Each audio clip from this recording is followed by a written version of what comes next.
jou daaglikse CLF inspirasie, die belangrikste. Die belangrikste wat ek aan julle oorgelewer het, en wat ek ook ontvang het, is dit. Christus het vir ons sondes gesterf, volgens die skrifte. 1 Korintiërs 15 vers 3.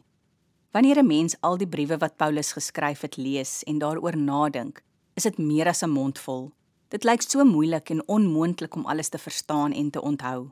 Om alles wat daar geskryf is regtig baas te raak, sal jare se Bybelstudie daaroor neem. Gelukkig som Paulus dit vir ons mooi kort op in ons teksvers van vandag.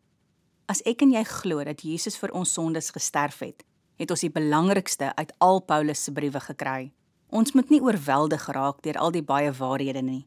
En dit is eintlik ook die boodskap wat ons deur die hele Bybel kry. Ons is baie bevoorreg om te kan verstaan dat God ons so liefhet, dat hy sy seun Jesus gestuur het om vir ons sondes te betaal. Kom ons bid saam. Dankie Here Jesus dat ek die belangrikste van u boodskap verstaan. Dankie ook vir die mense wat die Bybel geskryf het. Amen.